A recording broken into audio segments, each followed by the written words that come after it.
కాంతారాతో అందరి దృష్టిని ఆకర్షించిన రిషబ్ శెట్టి తన సోషల్ మీడియాలో పెట్టిన పోస్ట్ ప్రస్తుతం వైరల్ గా మారింది. తనకు హీరో విక్రమ్ అంటే ఎంత ఇష్టమో సందర్భం వచ్చినప్పుడల్లా చెప్తూ ఉండే రిషబ్ తాజాగా ఆయన్ని కలుసుకున్నట్లు తెలుపుతూ ఎమోషనల్ పోస్ట్ పెట్టారు. నా సినీ ప్రయాణాన్ని ప్రారంభించడానికి విక్రమ్ స్ఫూర్తి అని ఆయన అన్నారు. ఆయన్ని కలవడం నా 24 ఏళ్ల కల అని, ఈ రోజు నా దేవుణ్ణి కలిశానని పేర్కొన్నారు. ప్రస్తుతం ఈ భూమి మీద అదృష్టవంతుణ్ణి నేనే అనే భావన కలుగుతోందని తెలిపారు. విక్రమ్ నాలాంటి ఎంతో మంది ఆర్టిస్టుల్లో స్ఫూర్తి నింపుతారని అన్నారు. ఈ విషయంలో ఆయనకు కృతజ్ఞతలు చెప్పాలని తెలిపారు. లవ్ యూ విక్రమ్ సార్ అంటూ విక్రమ్ పై తనకున్న ప్రేమను తెలిపారు. ఆయనతో దిగిన ఫోటోలను ఎక్స్ లో షేర్ చేస్తూ ఈ ఎమోషనల్ పోస్ట్ చేశారు. వాటికి నెటిజన్లు ఆసక్తికర కామెంట్స్ పెడుతున్నారు. ఒకే ఫోటోలో ఇద్దరు బెస్ట్ యాక్టర్స్ అని ఓ నెటిజన్ అనగా, మీ అభిమానం ఈ ఫోటోల్లో కనిపిస్తోందంటూ మరొకరు కామెంట్ పెట్టారు.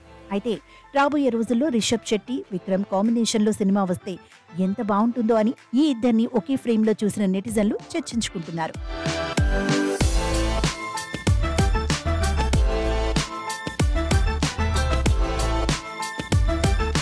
కన్నడ యాక్టర్ రిషబ్ శెట్టి టాలీవుడ్ తో పాటు pan India, global box office వద్ద హాట్ టాపిక్ గా నిలిచాడు. ఈ టాలెంటెడ్ యాక్టర్ తెరకెక్కించిన కాంతారా సినిమా బాక్స్ ఆఫీస్ వద్ద కలెక్షన్ల వర్షం కురిపించింది. ప్రస్తుతం రిషబ్ కాంతారా 2 పనుల్లో బిజీగా ఉన్నారు. ఇక విక్రమ్ నటించిన తంగలాన్ సినిమా ప్రస్తుతం విడుదలకు సిద్ధంగా ఉంది. హిస్టారికల్ ఫ్యాంటసీ యాక్షన్ ఫిల్మ్ గా పా రంజిత్ దర్శకత్వంలో ఈ సినిమాను తెరకెక్కించారు. ఆగస్టు 15న ప్రేక్షకుల ముందుకు రానుంది. అయితే ఈ సినిమా ప్రచారంలో భాగంగా బెంగళూరు వెళ్లిన విక్రమ్ అక్కడ రిషబ్ ను కలిశారు.